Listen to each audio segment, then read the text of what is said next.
ಸರಿ ಅಮ್ಮ ತಗೋ ಮಜ್ಜಿಗೆ. ಜನಕಿ ಆ ಖಾತೆ ಪುಸ್ತಕನ ತಗೊಂಬ. ಬನ್ನಿ ಬನ್ನಿ ಸ್ವಾಮೀಜಿ, ಬನ್ನಿ ಬನ್ನಿ ಬನ್ನಿ. ಬಂ ಬಂ ಬೋಲೆ, ಬಂ ಬಂ ಬೋಲೆ. ಯಜಮಾನ್ರೆ ನಮಸ್ಕಾರ. ನಮಸ್ಕಾರ. ಯಾರ್ ಸ್ವಾಮಿ ನೀವು? ನಾನೇ ಕರೆಸ್ತೆ ಅತ್ತೆ.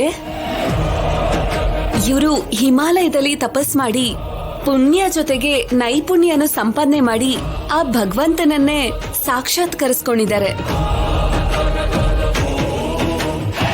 ನೋಡಿ, ಅವ್ರ ಮನೆಗ್ ಬಂದಿದ ತಕ್ಷಣ ಮನೆ ಎಲ್ಲ ಹೇಗ್ ಬದಲಾಗೋಯ್ತು.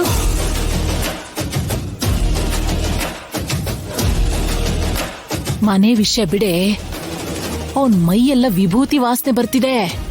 ಅಲ್ಲ, ಈ ಮನೆಯಲ್ಲಿ ದೇವ್ರಂತ ದೊಡ್ಡಪ್ಪನೇ ಇದಾರೆ ಅಂತ ಅಂದ್ಮೇಲೆ ಅವ್ರನ್ ಬಿಟ್ಟು ಇವೆಲ್ಲ ಯಾಕೆ ಬೇಕು? ಅಂದ್ರೆ ದೊಡ್ಡಪ್ಪಂಗೆ ಈ ವೈದ್ಯ ಎಲ್ಲ ಗೊತ್ತಿಲ್ಲ ಅಲ್ವಾ? ವೈದ್ಯರ? ಹೌದು ಚಾರು, ಮತ್ತೇನೋ ಪ್ಲಾನ್ ಮಾಡ್ಕೊಂಡ್ ಬಂದಿದ್ದಾಳೆ ಅಂತ ಅನ್ಸುತ್ತೆ. ಓಹೋ, ಚಾರು ಕಣ್ಗಳನ್ನ ಸರಿ ಮಾಡೋದಕ್ಕೆ ಮಾಮೂಲು ಡಾಕ್ಟರ್ ಹತ್ರ ಆಗೋದಿಲ್ಲ ಅಂತ ಸ್ವಾಮಿಗಳನ್ನ ಕರ್ಸಿದ್ಯಾ ಆದ್ಯ ನೀನು?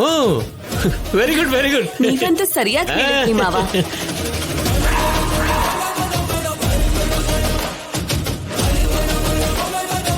ಈ ಇಂಗ್ಲಿಷ್ ಮೆಡಿಸಿನ್ ತಗೊಳ್ಳೋದಕ್ಕಿಂತ ನಮ್ ದೇಶದಲ್ಲಿ ಆಯುರ್ವೇದ ಮೆಡಿಸನ್ ತಗೋತಾರೆ. ಸೈನ್ಸ್ಗೆ ಗೊತ್ತಿಲ್ಲದೆ ಇರೋ ಎಷ್ಟೋ ರೋಗಗಳಿಗೆ ಇವ್ರ ಕಡೆಯಿಂದ ಔಷಧಿ ಸಿಗತ್ತೆ.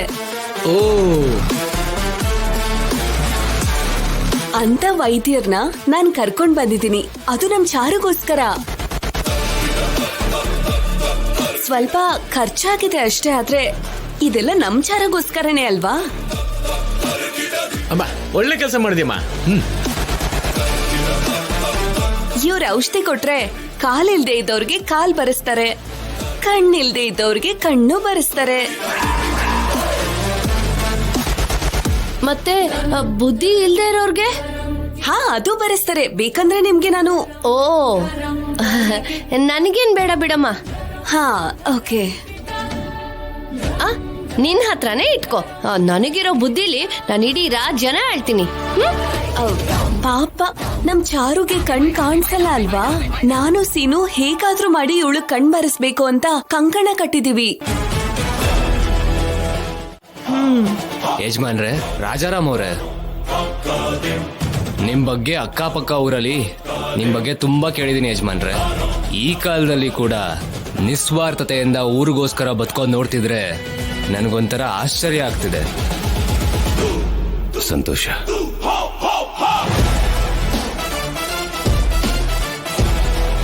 ಪಾಪ, ಇಷ್ಟು ಚಿಕ್ಕ ವಯಸ್ಸಲ್ಲೇ ನಮ್ ಚಾರು ಕಣ್ ಕಳ್ಕೊಂಡ್ಲು. ಪಾಪ ನಮ್ ಚಾರುಗೆ ಕಣ್ ದೃಷ್ಟಿ ಬಂದ್ಬಿಟ್ರೆ ಅವಳು ಬದುಕ ನಾವು ನೋಡ್ಕೋತಾಳೆ. ಅದಕ್ಕೆ ಏನ್ ಮಾಡ್ಬೇಕು ಅದನ್ನ ನೀವು ಮಾಡ್ಬಿಡಿ. ಅಲ್ಲ ಅಲ್ಲ, ಈಗ ಅದನ್ನೆಲ್ಲ ಟ್ರೈ ಮಾಡುವಂತ ಅಗತ್ಯ ಏನಿದೆ? ಅದು ಅಲ್ಲದೆ ಮುಂಬೈಯಿಂದ ಡಾಕ್ಟರ್ ಬರ್ತಾ ಇದಾರಲ್ವಾ? ಚಿಕ್ಕಪ್ಪ ಸೈನ್ ಮಾಡಿದ ಪೇಪರ್ಸ್ನು ಕೂಡ ಕೊಟ್ಟಾಗಿದೆ. ಆಪರೇಷನ್ ಮಾಡ್ತೀನಿ ಅಂತ ಹೇಳಿದ್ದಾರೆ. ನನಗೆ ಈ ನಾಟಿ ಔಷಧಿ ಮೇಲೆಲ್ಲ ಸ್ವಲ್ಪನೂ ನಂಬಿಕೆನೇ ಇಲ್ಲ. ಚಾರು, ಈಗ ತಾನೇ ಹೇಳಿದ್ರು ಅಲ್ವಾ, ಟ್ರೀಟ್ಮೆಂಟ್ ಮಾಡಕ್ಕಾಗದೆ ಇರೋ ಎಷ್ಟೋ ಕಾಯಿಲೆಗಳಿಗೆ ಇವರು ಗುಣಪಡಿಸಿದ್ದಾರೆ. ಇವ್ರ ತರ ಟ್ರೀಟ್ಮೆಂಟ್ ಯಾರ ಕೈಯಿಂದನೂ ಕೊಡೋದಕ್ಕಾಗಲ್ಲ. ಎಷ್ಟೋ ಜನ ಇವ್ರ ಮಹಿಮೆಯಿಂದ ಇವತ್ತು ಕೂಡ ಚೆನ್ನಾಗಿದ್ದಾರೆ. ನಿನ್ಗೂ ಕಣ್ ಬರುತ್ತೆ, ಹಾಗೆ ನೀನು ಈ ಪ್ರಪಂಚನ ನೋಡ್ಬೋದು.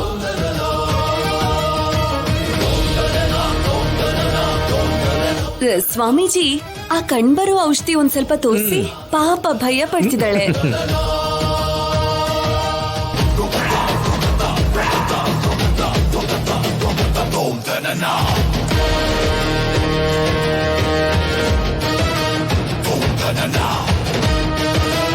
ಈ ಔಷಧಿನ ಅನುಮಾನಿಸ್ಬೇಕಾಗಿಲ್ಲ ಮಗಳೇ. ಇದು ಹಿಮಾಲಯದಿಂದ ಅಪರೂಪದಲ್ಲಿ ದೊರಕಿದ ಬೇರಿನಿಂದ ತಯಾರಿಸಿದ ಔಷಧಿ. ಇದನ್ನ ಕಣ್ಣೊಳಗಡೆ ಹಾಕಿದ್ರೆ ಹೋಗಿರೋ ಕಣ್ಣು ಬರುತ್ತೆ, ಇರೋ ಕಣ್ಣು ಹೋಗುತ್ತೆ. ಏನು ಇರೋ ಕಣ್ಣು ಹೋಗ್ಬಿಡತ್ತಾ? ಇಲ್ಲ ಬೇಡ, ನನ್ಗದು ಬೇಡ.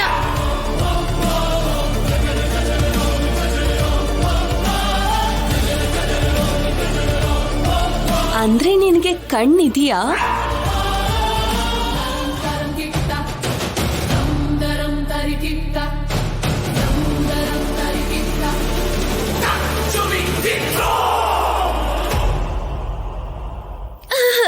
ಇಲ್ಲ ಇಲ್ಲ ಇಲ್ಲ, ನನಗೆ ಕಣ್ಣು ಇಲ್ಲ ಅಲ್ವಾ? ಇಲ್ಲ ಇಲ್ಲ, ಕಣ್ಣಿಲ್ಲ. ಮತ್ತೆ ಹೀಗಿರುವಾಗ ಯಾಕೆ ಭಯ ಪಡ್ತಿದೀಯಾ?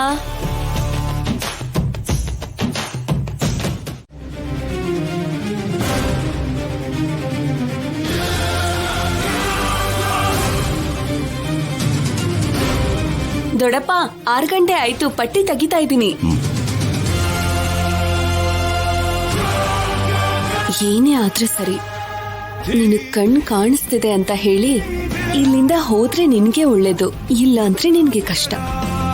ಇದಾದ್ಮೇಲೂ ನಿನ್ ನಾಟಕ ಕಂಟಿನ್ಯೂ ಮಾಡ್ತೀನಿ ಅಂತಂದ್ರೆ ನನ್ ನಾಟಕನ ಮೊದ್ಲು ಶುರು ಮಾಡ್ಬೇಕಾಗುತ್ತೆ. ನಿಜ ಹೇಳ್ತೀನಿ ಕೇಳು, ನಿನ್ ಕಣ್ಗೆ ಆಸಿಡ್ ಹಾಕಿ ಯಾವತ್ತೂ ನಿನ್ನ ಕಣ್ ಕಾಣಿಸ್ದೇ ಇರೋ ಹಾಗೆ ಮಾಡ್ಬಿಡ್ತೀನಿ. ನಾಟಕನ ಕಂಟಿನ್ಯೂ ಮಾಡ್ತೀಯಾ ಇಲ್ಲ ಸ್ಟಾಪ್ ಮಾಡ್ತೀಯಾ ನೀನೇ ನೋಡು.